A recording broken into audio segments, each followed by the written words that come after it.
14esimo. Ecco la parabola verso il centro, la palla va a Diawara, il tiro.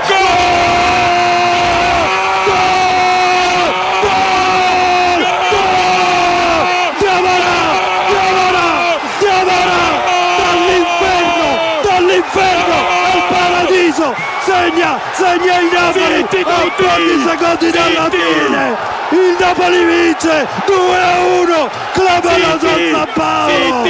Segna il Napoli, segna Diawara che batte Sorrentino.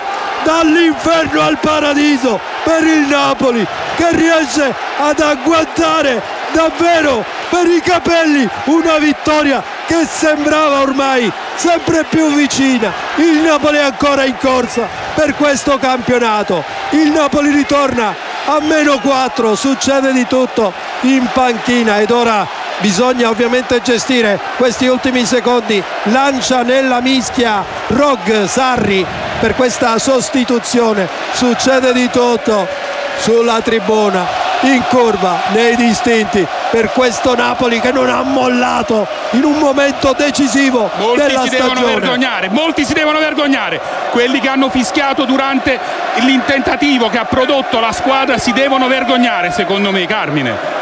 Si devono vergognare. Stiamo qui a tifare per questa squadra che sta dando tutto, sta andando oltre i suoi limiti, sta commettendo errori, ma merita di essere incitata per 95 minuti. Quindi zitti e vergognatevi.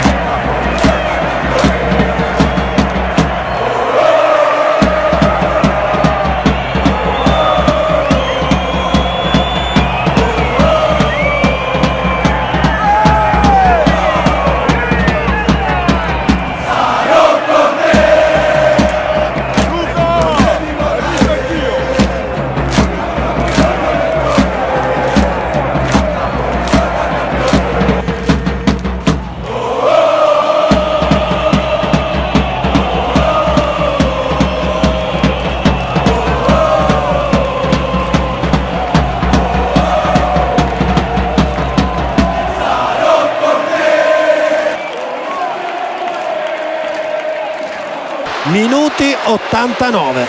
E questa è una grande calcio d'angolo alla sinistra di Sorrentino, ne viene battuto un altro ed è il 14esimo. Ecco la parabola verso il centro, la palla va a Diawara, il tiro.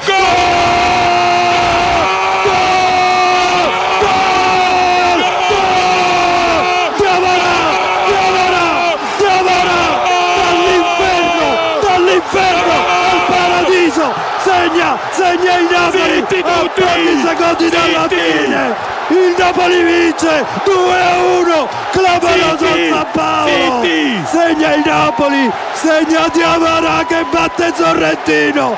Dall'inferno al paradiso per il Napoli, che riesce ad agguantare davvero per i capelli una vittoria che sembrava ormai sempre più vicina. Il Napoli è ancora in corsa per questo campionato. Il Napoli ritorna a -4, succede di tutto in panchina ed ora bisogna ovviamente gestire questi ultimi secondi. Lancia nella mischia Rog Sarri per questa sostituzione, succede di tutto sulla tribuna, in curva, nei distinti, per questo Napoli che non ha mollato in un momento decisivo della stagione. Molti si devono vergognare, quelli che hanno fischiato durante l'intentativo che ha prodotto la squadra si devono vergognare, secondo me, Carmine. Si devono vergognare. Stiamo qui a tifare per questa squadra che sta dando tutto, sta andando oltre i suoi limiti, sta commettendo errori, ma merita di essere incitata per 95 minuti.